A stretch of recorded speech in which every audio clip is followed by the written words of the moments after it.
JS tutorial እንኳን ኣብዚ ቻናል ብዳሕና መጻኹም ኣብ ናይ ዝሓለፈ ፕሮግራማት ስለ ኮር ሞጁል ሲስተም ናይ ኤፍኤስ ሞጁል ሲስተም ርኢና ምንባርና ዝዝከር ኮይኑ ኣብ ናይ ልምዓንቲ ፕሮግራም ድማ ካሊእ ተወሳኺ ኮር ሞጁል ሲስተም HTTP ሞጁል ሲስተም ዌብ ሰርቨር ሃም ጌርና ክሬት ንገብር ንሪኦ ኢና ብፅሞና ንከታተል ማለት እዩ ስለዚ እንታይ እዩ ዌብ ሲምፕል ሰርቨር ሃም ጌርና ክሬት ዝገብር እንታይ ሰርቨር ሃም ጌር ሰርቨር ክሬት ንገብር እንታይ ዓይነት ሞጁል ኸ ይጥቀም ዝብሉ ያው ክንሪኢና ማለት እዩ እዚ ላዝና መጀመርያ ክንተላታይ ክሬት ዌብ ሰርቨር ሃም ጌር ክሬት ይገብር ማለት እዩ መጀመርያ ግን ዌብ ሰርቨር እንታይ ማለት ናይ ሶፍትዌር እዩ ሶፍትዌር እንታይ ኢንካሚንግ ሪኩዌስት አክሰፕት ገይሩ ካብ ክሊየንት ማለት እዩ ቢኤን እንታይ አክሰፕት ይገብር ካብኡ ፕሮሰስ ይገብሮ እዚ ሪኩዌስት ና ፕሮሰስ ገይሩ ነዚ ክሊየንት ሪኩዌስት ዝዓበተ ሰንድ ባክ ሪስፖንስ ባክ ዝገብረልና ስለዚ ሃመ ገይሩ ክሬት ሰርቨር ገይረ ሪስፖንስ ዝሰድድ ሃመ ገይረ ኢንካሚንግ ሪኩዌስት አክሰፕት ዝገብር ፕሮሰስ ዝገብር ኣብ ናይ ልምዓንቲ ፕሮግራም ንሪኢና ማለት እዩ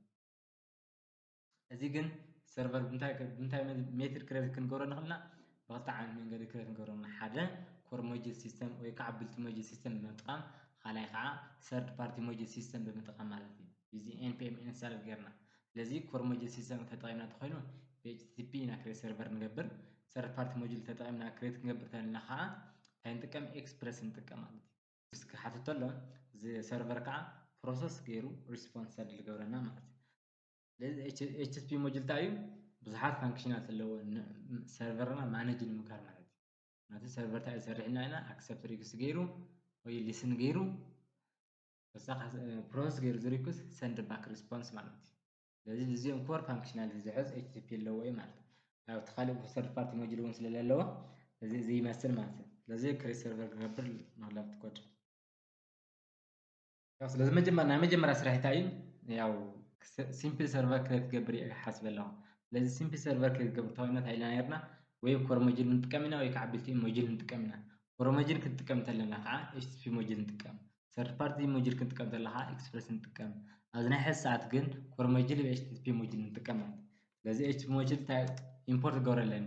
ኤኒ ቢልት-ኢን ሞጁል ኤኒ ሞጁል እንድሕር ክንጥቀሞ ተለና ሎድ ኢና ንገብሮ እዚ ሞጁል ብምንታይ ሜተድ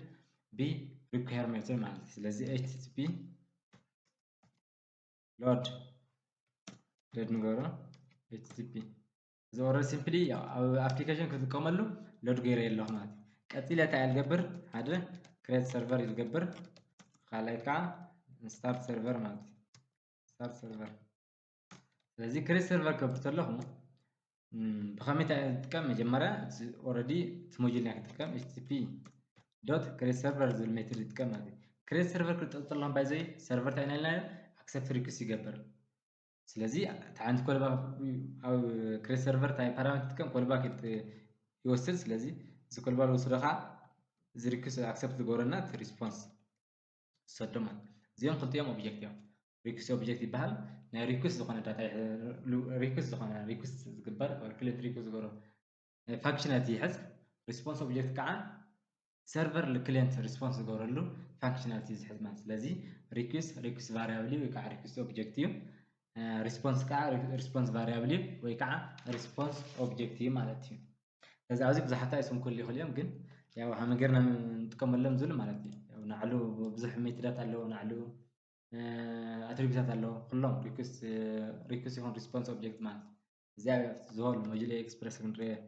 ምርካብ ንኽእል ኢና ዶክመንቴሽኑ ኦር ሲምፕሊ ኣብቲ ነድጄስ ዋላ ማለት እዩ ስለዚ ያው ክሬት ሰርቨር ክብል ከለኹ ሓደ እንታይ ዝገብር ኮልባክ ይጥቀም እየ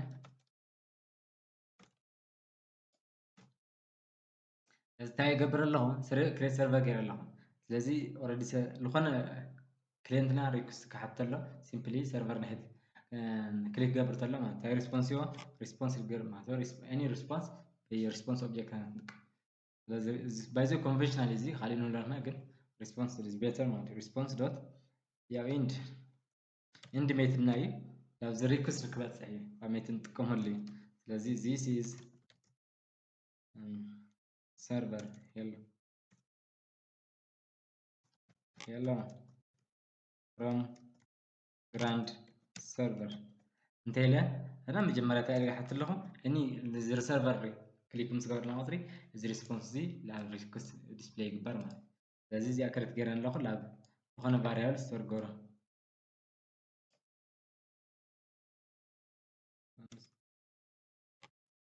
server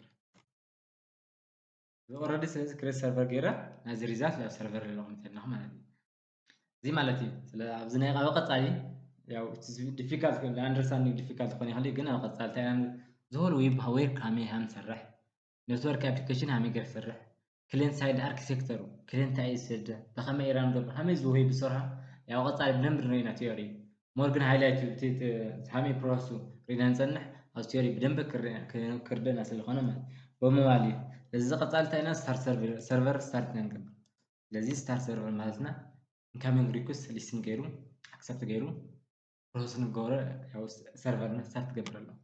ስታርት ገበር ዝኾን ታይልና ኣብይና ፖርት ኢና ነድብጾ እኒ ክለንታቢና ንብሎ ይና ሆስት አንድ ፋይል ገበሪና ማለት መጀመሪያ ካብት ክሪት ገበረ ሰርቨር ኢና ሊስን ገበር ስለዚህ ዶት ሊስን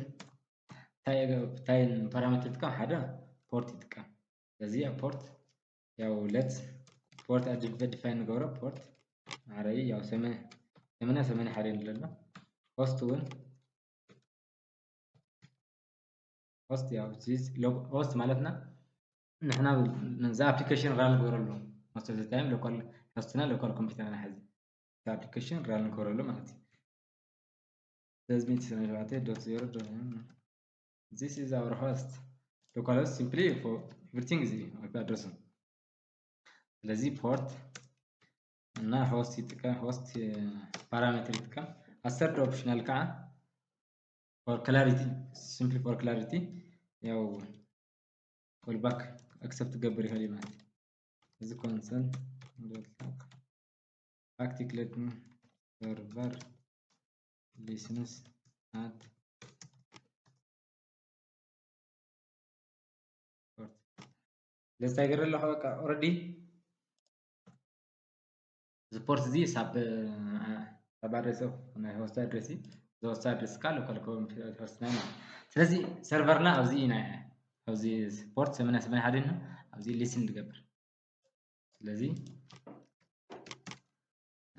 ራን ጎሮ አፕሊኬሽን ና ኖድ ሞን አፕ ኤቭሪ አፕሊኬሽን ራን ከርተለው ኖድ ፋይል ኔም ሲስተም ወይ ሞጁል ሲስተም ሞጁል ፋይል ወይ ከዓ ኖድ ሞን ተቀመጥና ስለዚህ ኦኬ ክልብለ ታይገረለ ሰርቨር ሊስንስ አት 881 ስለዚህ ሰርቨር ኣብዚ ሊስን ይገብርሎ እኔ ኣብዚ ክሊክም ስከራጽሪ ሰርቨር ለሆነ ሪስፖንስ ከካይ ማለት ስለዚህ ኣብ ዌብ ብራውዘርና ነቴ ያው ሎካል ሆስት ኦሬዲ ሊስን ገሮታይ ሆስትና ሎካል ሆስት ፖርትና ከዓ 881 ስለዚህ ሎካል ሆስት 881 ኦኬ ኩለ hello from grand server so let's see server rewrite refresh hello from grand server ስለዚህ request had already click on server ታምጽና this is all responsive this simply plain text not response እና ብዙሓት ሜተር አይደለም ያን ግን this better third party ወይ ኤክስፕረስ ክንጥቀም ዘለና ያው ብዙሓት ሆነ ስለዚህ ንግዜ ግን simplest independent ናተቀምናና text ያው ሪስፖንስ ይናልና ስለዚህ hello from grand server ዝብል ሪስፖንስ አክሰፕት ገርና ለና ማለት ስለዚህ ቅድመ ከዚ ታይ ኦፕሬሽን አንሰርሕ ነበር ሰርቨር ሃም ገርና ኢና ክሬት እንገበር ያና ያው ዞል ሰርቨርና ኢንካሚንግ ሪኩዌስት አክሰፕት ገይሩ ሪስፖንስ ና ከዓ ያው ሆናለ ማለት ሪፍሬሽ እንከረና ታይ ክንሪና እዚ ግን እዚ ሪኩዌስት ታዩ ሱር እዚ ሪስፖንስ ታይ ኦብጀክት እንተና ለስ ሲምፕሊ ፎር ክላሪቲ ዲስፕሌይ ክርገረና ኸልና ሪኩዌስት ለኾነ ይኸና እዚ ክሊንት ሪኩዌስት ዝሕዙ ኢንፎርሜሽን ስለዚህ ኦረር ክሊክ ሪስታርት እንገሮ ሄሎ ፍሮም ግራንድ ሰርቨር እና ብዙሕ ያቃዚ ነው እዚ ሪኩዌስት ኦብጀክት ይለው ሪስፖንስ ቡናም ተገሪ ሃውሚ ማለት ነው በጣም ይብዛሕ ስለዚህ ሲምፕሊ ታይና ሪና ለማንቲ አመገረ ሰርቨር ክሬት ገበር በፑርነር ጀስ ኢና ሪና ነው PHP ሞጁል ተጠቅመን ማለት ሲምፕል ዌብ ሰርቨር አዚሪ ይሄ ሰርቨር ክሬት ገበራስ ለሆነ ሪስፖንስ ዘና ማለት አቀጻሊና ግን አቀጻል ፕሮግራም ግን ታይና እንሪ ራውቲንግ ኢንዲፈረንት ያ አሬል ተጠቅመና ዲፈረንት ሪስፖንስ ና ኤክስፔክት ሴም ሪስፖንስ ና ሲምፕለስ ና ስለዚህ ታይስ ነው ነበር ያው አብዛ ቀጻሊ ራውቲንግ ተጠቅመና ፋይን ተጠቅመና ስለዚህ ያው ክሳዕ ዝቀጻለ ፕሮግራም ንራኸብ ብድሕና ጽንሑ